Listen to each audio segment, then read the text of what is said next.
संस्था के माध्यम से काम करते हैं। ये पूर्व में उत्तर प्रदेश के अलावा भारत के अनेक शहरों में शासकीय सेवा भी दे चुके आदरणीय डॉक्टर राजाराम जी आनंद। जी सर जी, नमस्कार। नमस्कार नमस्कार। सभी डॉक्टर बंधुओं को नमस्कार, समाज से जुड़े हुए सारे बंधुओं को नमस्कार सर जी। मैं स्वास्थ्य सेवा मिशन में लगभग 35 वर्ष से अपनी सेवाएं दे रहा हूं, जो भारत सरकार MHRD के स्वास्थ्य मंत्रालय से जुड़े हुए हॉस्पिटल्स होते हैं नेचुरोपैथी और आयुर्वेद के, वहां पर सेवाएं देने का मौका मिला है।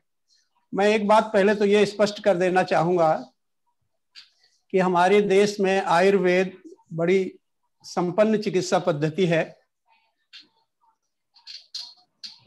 एलोपैथिक चिकित्सा की अपनी सीमाएं हैं और अभी तक जो भी एलोपैथिक चिकित्सा के बारे में एक विस्तृत जानकारी डॉक्टर सुरेंद्र जी ने और पुणे से डॉक्टर साहब ने दी है, एक बार आप ये सोच के देखिए, क्या सरकारी चिकित्सालय में जा करके चिकित्सा सुविधा लेना आसान बात है?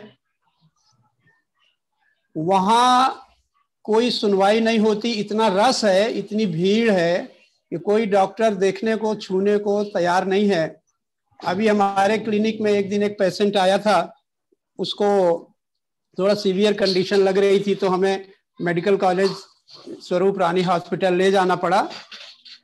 इतना कॉन्ट्रैक्ट होने के बाद, संपर्क होने के बाद भी कोई डॉक्टर की सुविधा प्रोवाइड नहीं हो पाई और 1 घंटे वहां जद्दोजहद करने के बाद उन्हें वापस लाना पड़ा और दूसरी अन्य चिकित्सा सेवाएं दी गई।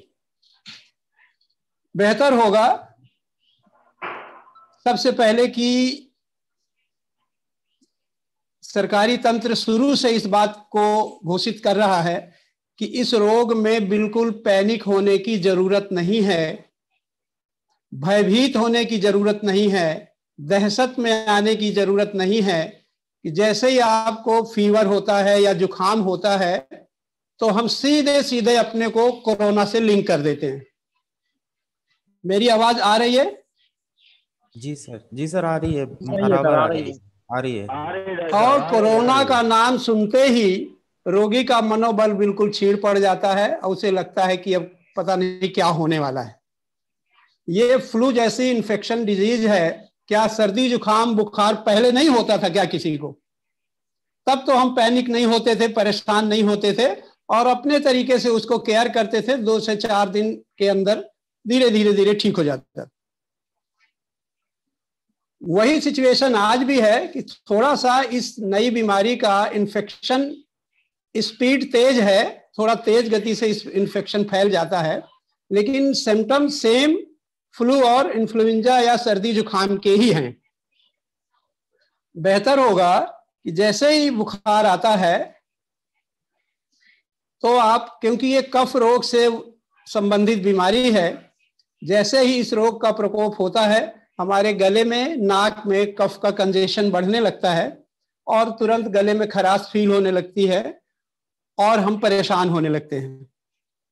यदि गुनगुना पानी दिन में 3-4 बार, जब आपको गले में खराश महसूस हो तो आप गुनगुना पानी, थोड़ा उसकी लिक्विडिटी को बढ़ाने के लिए, लुब्रिकेंट को बढ़ाने के लिए उसमें आप 1 चम्मच शहद मिला दें 1 कप पानी में, तो वो एज ए कफ सिरप काम करेगा और सिप करते हुए चाय की तरह उसको धीरे धीरे पिएं। तो गुनगुने पानी से जो गले के ब्रंकाई के जो श्वास नली का जो इन्फेक्शन है वो शिथिल पड़ जाता है और कफ का कंजेशन भी वहां पर नहीं होने पाता, जमावट भी नहीं होने पाती। क्योंकि इस रोग में यही खतरा सबसे ज्यादा आदमी को भयभीत कर रहा है कि जैसे ही कफ का दोष बढ़ता है, कफ का कंजेशन बढ़ता है तो गला चोक होने लगता है और लोगों को लग रहा है कि कफ की लेयर बन जाएगी और श्वास नली सीज कर जाएगी। यदि आप गुनगुना पानी पीते रहते हैं, शहद डाल के पिए, तो कफ का कंजेशन नहीं होगा।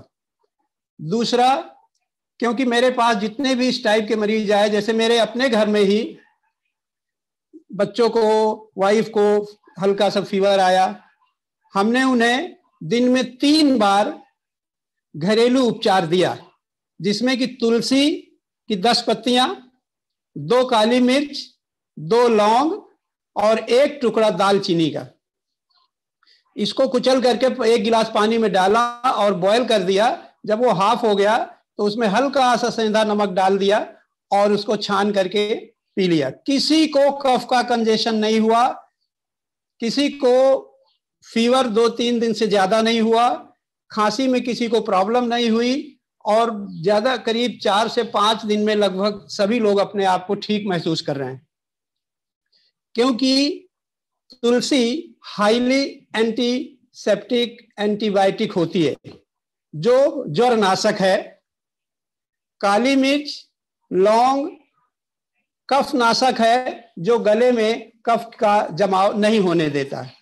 दालचीनी इसलिए डालते हैं कि वो हमारे लंग्स के ऑक्सीजन की प्रक्रिया को, जो हमारी लंग्स में एयर विलाइज होती हैं, जो श्वास को खींचती और छोड़ती हैं, उनको स्वस्थ बनाती है और श्वास इनटेक करने की कैपेसिटी को बढ़ा देती है। ये एक सहज सरल घरेलू उपचार है जो आदमी आसानी से अपने घर में स्वयं कर सकता है और अपने आप को कंट्रोल कर सकता है। क्योंकि अगर वो हॉस्पिटल जाने की नौबत आ गई कि पहले दिन आपको बुखार आया और सीधे हॉस्पिटल पहुंच गए, तो एक तो वहां लोगों के संपर्क में आने की वजह से प्रॉब्लम बढ़ने के बहुत ज्यादा चांसेज हैं कि आपको अगर इन्फेक्शन माइल्ड या हल्का हुआ है तो वो बढ़ जाने के चांसेज हैं। दूसरा, वहां किसी भी तरह की फैसिलिटीज में सुनवाई नहीं होती और साधारण व्यक्ति, हमारे समाज के व्यक्ति जो आर्थिक रूप से कमजोर हैं, उनको वहां कौन सुनेगा, कौन पूछने वाला है। जब हमारे जैसे लोगों को जा करके मेडिकल कॉलेज में और अपने पेशेंट को वापस लेके आना पड़ा 2 घंटे जद्दोजहद करने के बाद, तो बेहतर है कि जितना आप अपने घर में अपने को क्वारंटीन कर सकते हैं, अपने को आइसोलेट रखिए, लोगों के संपर्क से अलग रखिए, अपनी दिनचर्या थोड़ा सही रखिए, ठंडा पानी का सेवन ना करें, गुनगुने पानी का सेवन करें और सुबह शाम गहरी गहरी सांस प्राणायाम का अभ्यास भी करते रहें। क्योंकि अगर आप रोज सुबह शाम 10 से 15 मिनट प्राणायाम करते हैं तो आपको लंग्स में श्वास को लेने और छोड़ने की जो क्षमता है वो बनी रहेगी और विकसित होती रहेगी। मैंने अनुभव किया है कि ऑक्सीमीटर लगा करके मरीज का ऑक्सीजन लेवल 70 चला गया और उसको हमने सामने अपने बैठाल करके ऑक्सीमीटर लगाए हुए हाथ में और उसको गहरी गहरी सांस 10 मिनट तक कराई। सामने बैठे बैठे उस मरीज का ऑक्सीजन लेवल 70 से 94 चला गया, सामने देखते देखते हो गया 10 मिनट के अंदर। उससे क्या हुआ, जैसे उसने ऑक्सीमीटर में देखा कि मेरा 70 से 97 94 आ गया ऑक्सीजन लेवल, उसके अंदर एक हिम्मत पैदा हो गई। वो खुश हो गया कि अरे मैं तो एकदम नॉर्मल हो गया जरा देर में। तो अगर इसे मैं 20 मिनट 30 मिनट अगर दिन में 3-4 बार करूंगा तो मेरा ऑक्सीजन लेवल नॉर्मल रहेगा। तो इसलिए जितना आप अपने आप को क्वारंटाइन करके, सेपरेट करके, अलग रखते हुए, लोगों के संपर्क से अलग करते हुए और सावधानी पूर्वक अपना उपचार करें तो हॉस्पिटल जाने की नौबत नहीं आएगी। क्योंकि हॉस्पिटल जाने का मतलब है स्थिति को और गंभीर बनाना, लोगों के संपर्क के में आने की वजह से भी, और दूसरा वहां की प्रॉपर सुविधाएं न मिलने के कारण भी स्थिति गंभीर हो रही है। जितनी भी ये टेस्ट होते हैं, अगर फीवर आता है आप रैपिड टेस्ट भी करा लेते हैं तो उससे आपको ये पता चल जाता है कि टेस्ट पॉजिटिव है या निगेटिव है। अगर निगेटिव है तो डोंट वरी, सर्दी जुकाम है, क्यों परेशान है। अगर पॉजिटिव आ भी जाता है बाय द वे तो भी परेशान होने की जरूरत नहीं है, उसको आप थोड़ा सा एक्स्ट्रा केयर करिए, अपने आप 1 हफ्ते में 4 दिन में 5 दिन में ठीक हो जाएंगे। जब 4-5 दिन आपको एक्स्ट्रा केयर करने के बाद भी यदि लगता है कि स्थिति कंट्रोल नहीं हो रही है, तब आप RT-PCR करा के थोड़ा सा और क्लियर कर सकते हैं। लोग एकदम हड़बड़ा जाते हैं, दहशत में आ जाते हैं, घबरा जाते हैं, अपने आप स्वयं इलाज करना, सारे टेस्ट करवाना शुरू कर देते हैं, CT स्कैन करवाना शुरू कर देते हैं। CT स्कैन वगैरह की नॉर्मली जरूरत नहीं होती जब तक कि आप फिर तो किसी एक्सपर्ट की जरूरत पड़ेगी। जब तक कोई एक्सपर्ट उसको सजेस्ट ना करे तब तक जबरदस्ती 4-5 हजार रुपए का एक टेस्ट हो रहा है इस समय। अभी हमारे एक मित्र हैं, उनको जरूरत पड़ गई थी तो हमने उनको टेस्ट करवाने के लिए भेजा। 5,500 रुपया चेस्ट का सीटी स्कैन कराने का लगा। अब ये बताइए कि अपने समाज में जो व्यक्ति गरीब वर्ग है वो क्या 5,500 रुपया यूं ही अचानक दे सकता है क्या? तो बेवजह कोई टेस्ट न कराया जाए तो ज्यादा बेहतर है। रही बात और उपचार करने की, जो घरेलू स्तर पे और व्हाट्सएप के माध्यम से तमाम सारी घरेलू चीजें आजकल लोग सेंड कर रहे हैं। गरारा करने के लिए बोल रहे हैं, स्टीम करने के लिए बोल रहे हैं। स्टीम बड़ी कॉमन चीज है, उसके लिए आपको नेबुलाइजर लेने की जरूरत नहीं है। घर में ही आप भगोने में पानी चढ़ा करके और उसमें जो हर्बल किसी ने सजेस्ट किया है वो औषधियां डाल करके और गरारा स्टीम करिए। आप श्वास अंदर बाहर लीजिए तो उस श्वास की गर्मी से जो अंदर की एयर विलाइज जो सिकुड़ गई हैं, जिनमें इन्फेक्शन हो गया है, वो ओपन हो जाएंगी, खुल जाएंगी और सांस लेना आसान हो जाएगा। जो हैवीनेस आ रही है, भारीपन आ रहा है, वो भी आसान हो जाएगा। इस समय और बेहतर होगा कि अगर आपको लगता है कि फीवर